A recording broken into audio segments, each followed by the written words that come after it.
Good morning. My name is Sam. I am an alcoholic, and I am also a son of recovery. Let's start out with the Serenity Prayer. Good and gracious God, grant me the serenity to accept the things I cannot change, the courage to change the things I can, and the wisdom to know the difference. Amen.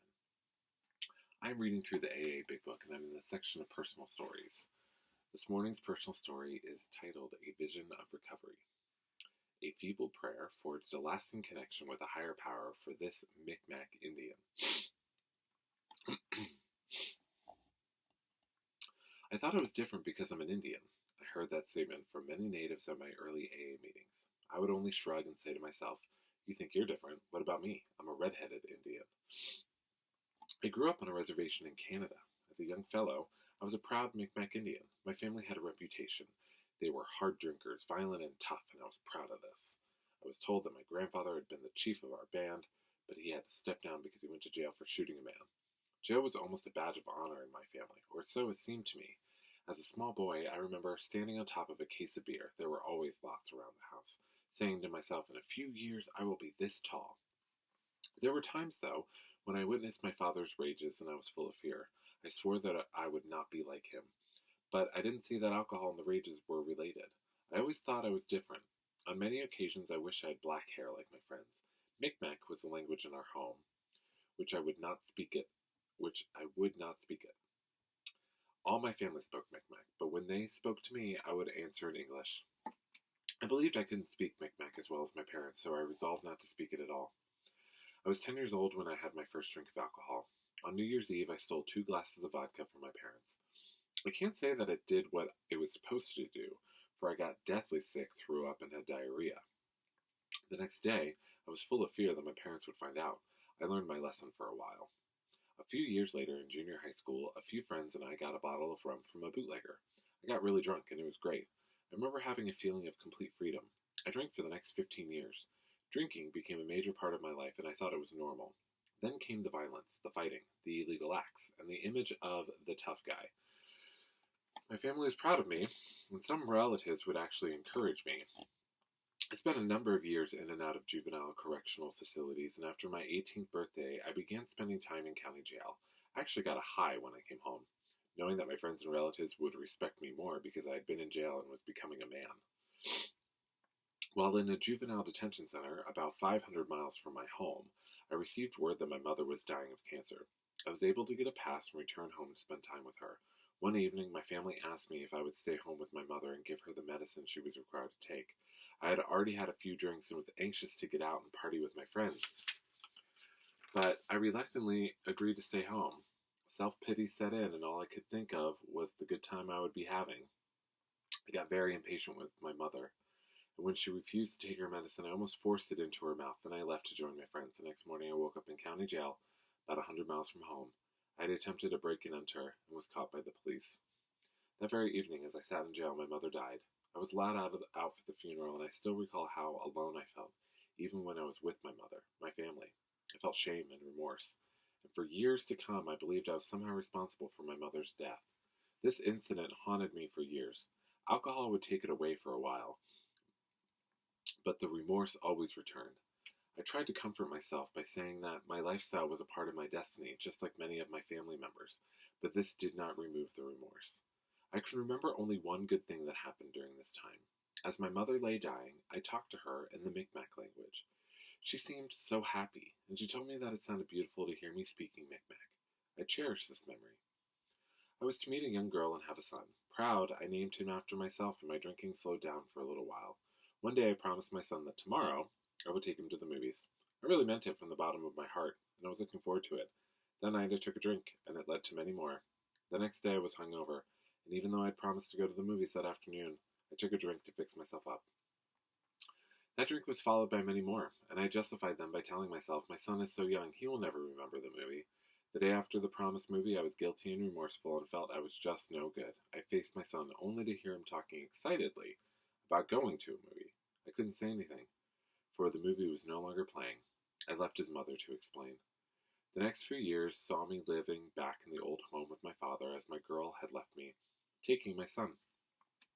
My drinking escalated even more, as did the guilt, remorse, and fear. I was hospitalized for dehydration, had a mild stroke, spent a week in a psychiatric ward, and suffered a number of alcoholic seizures. I lost the trust of my family and friends. They simply could not rely on me for anything. I would stop for a while, but I always drank again. I can certainly identify with our co-founder Bill W. when he says on page 4 of the Big Book, "The old fierce determination to win came back." I would take a drink, and then I knew everything was going to be all right. I was going to clean up my act. Everything was going to change. You'll see. It didn't. Nothing changed. I tried so many ways of beating the game. I went to church and took a pledge. I went to a native sweat lodge. I would do something so I would be put in jail. I vowed to stay away from hard liquor. Nothing worked. Then came the pills to stop the shakes and get off the sauce for a while. One evening, during a party at my home, an argument led to fighting, as usual. One of my brothers stabbed me in the back with a knife, and I fell to the floor unconscious. I came to in the hospital.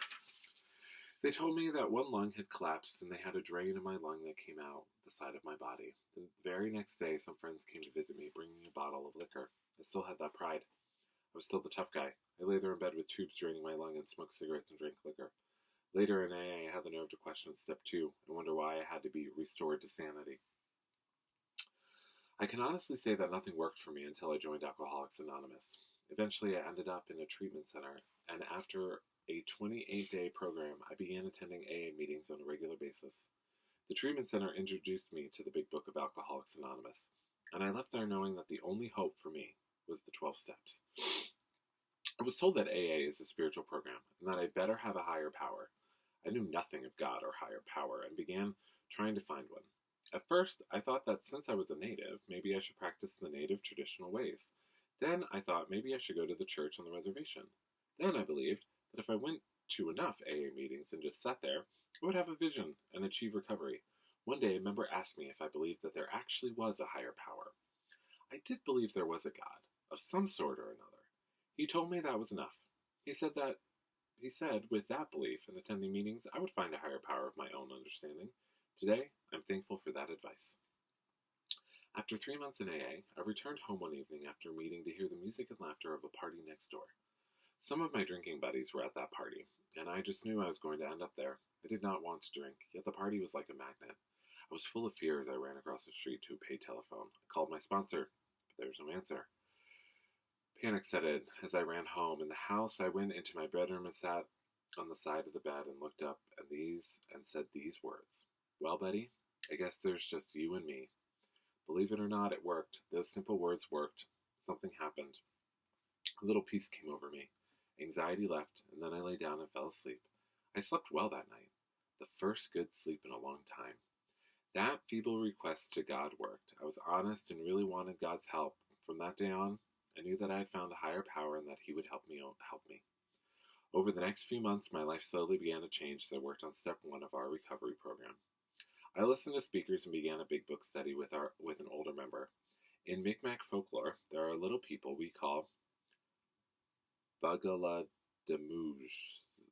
I don't know.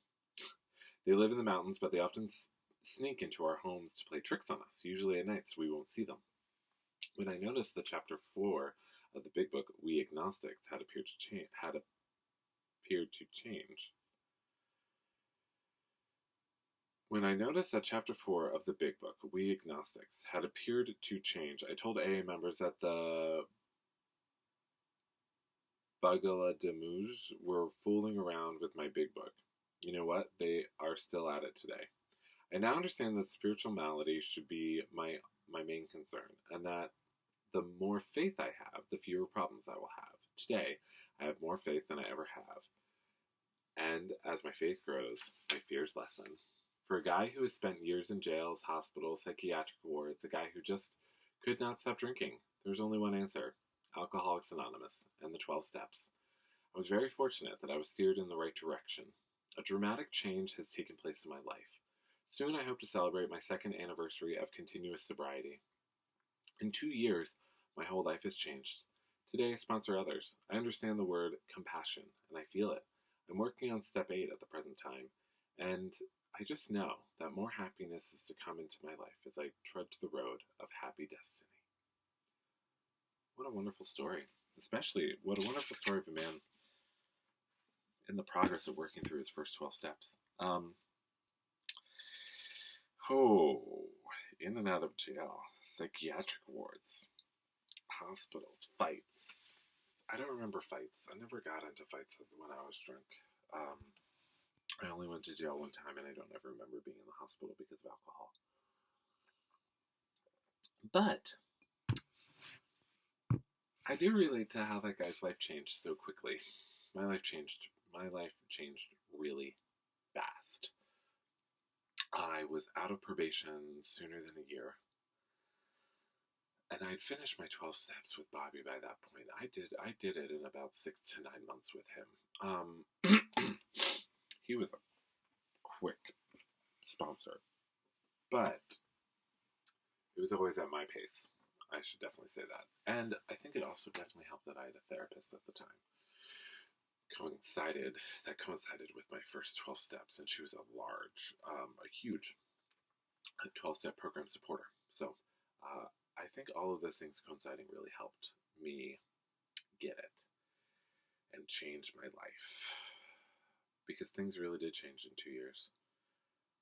Besides being sober, I got divorced, I quit a job. A few years into it more, I moved to out of state, away from Florida.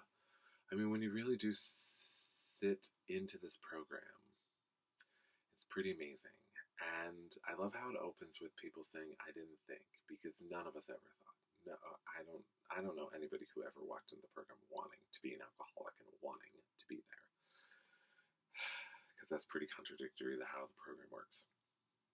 But I mean, you gotta want it. But I never met anybody who ever told me that they'd wanted to be an alcoholic. But this guy's story, especially for our Native American brothers and sisters, I know, and our First Nation friends, I know that alcohol is a particularly difficult thing. Um, and that, this story just shows that it really doesn't escape anybody. Anyways, if you have any thoughts, questions, or comments, please leave them. And blessings and peace, love, and coffee.